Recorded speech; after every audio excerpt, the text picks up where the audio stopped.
if you're a slow reader or if you struggle to read, that does not mean that you're not smart. Reading slowly or having difficulty reading is the kind of thing that happens to a lot of brilliant people, like Steven Spielberg or Keira Knightley or even Whoopi Goldberg. And of course, there's a huge range of what it means to struggle to read. So please know that in this episode, we're being as broad as we can when we speak to all of you smart people who struggle to read. Folks with dyslexia, folks who just can't seem to pick up a book, and all of y'all who worry that social media just rotted your brain and now you can't read anymore. And I should say that if you think that you have an undiagnosed learning disability, definitely go and get that checked out. So we've established that reading is a really complex skill and asks a lot of your brain. But then there's this question of what to read. Fear not, my friends. I've got Juanita Giles here with the answers. Juanita writes this delightful column for NPR and is also the founder of the Virginia Children's Book Festival. The festival brings book events to the small rural area of Farmwood, Virginia, and gives thousands of kids access to the magic of reading. Juanita is reading an 800-page biography of the Bronte sisters, but she wants you to know that she's just a regular human just like you. People who do read a lot can have a little bit of snottiness about it. Everybody has a little bit of snottiness about what they read. Juanita's advice for folks who are struggling to pick up a book is that you don't have to read some massive doorstopper like she's reading. If you're wondering what to read, just read whatever the heck sounds interesting to you without judging it. It can be a thriller. It can be Clan of the Cave Bear, or it can be the Bronte book. So my dishy celeb memoir is fine. It's a book, and I'm actually reading it, which is not exactly what happens when I try to read really heavy, difficult nonfiction. Dedicate that time, and you'll find if you don't like it, the book that you pick out at first, put it down and just try another one. It's hard, but our next takeaway is just carve the time out of your day or night to stop scrolling Instagram or fretting about tomorrow to do what my elementary school teachers used to call DEAR time. DEAR stands for drop everything and read.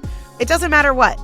But just telling yourself, I'm going to do this for 30 minutes or whatever you've got time for on that particular day is a really decent place to start. You don't have to put a capital R on your chest to go around saying that you're a reader. It's about the reading. It really doesn't matter what it is. I think Juanita has a point that being a reader can seem like this sort of aspirational label that we put on.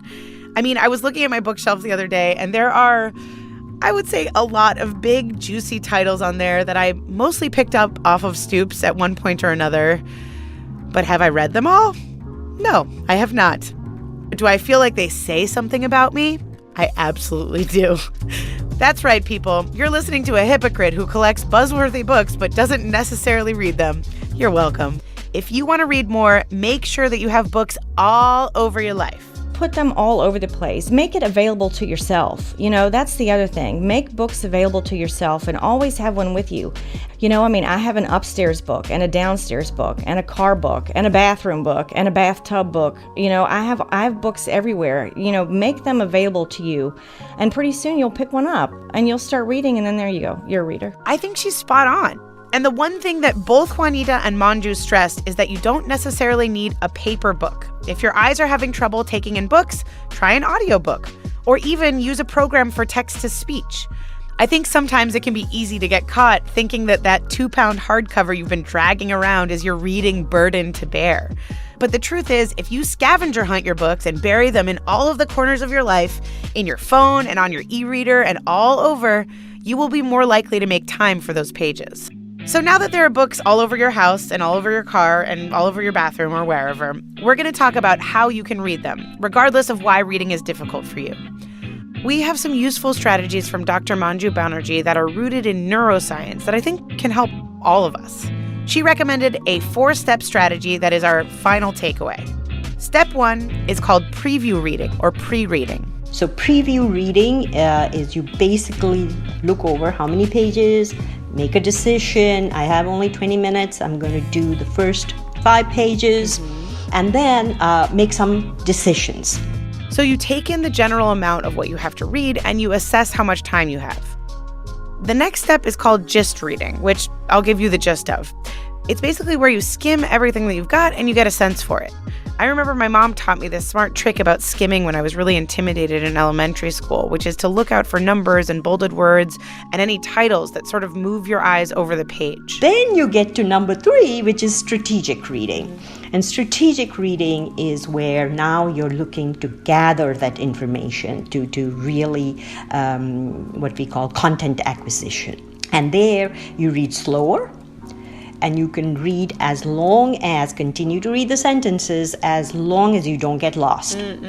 Strategic reading is all about finding the meaning in what you just read. So try and see, can you make meaning by reading the sentence before or the paragraph before and so on. And if you can't, then you identify it as something you need to come back to. You need additional information, or you need to talk to someone, etc. That's the part of strategic reading. Then the final step, Manju says, is a little bit more for the classroom than it is necessarily for sitting down and reading your novel, but it's called review reading. And it's where you go over everything you just read to make sure that it's all there in your little brainy loo.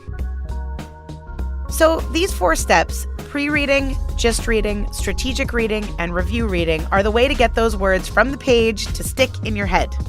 But Manju said that you can be flexible with these steps depending on what you've got on your plate. Maybe you don't have the time, so maybe you'll just do the preview reading and get straight down to the strategic part. It's a dynamic process, and based on your objective for reading, you decide. Takeaway number 1 is reading asks a lot of your brain. If you struggle to read for any reason, it's not because you're not smart. Takeaway 2 is drop everything and read. Read whatever you want, but make time for it.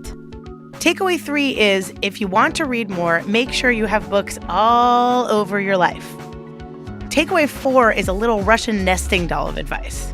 Evaluate how much time you have and how much you want to read, then read for the gist of things, and then read slowly and absorb everything. And finally, do a little reviewing of what you learned. Kind of like what we're doing right now.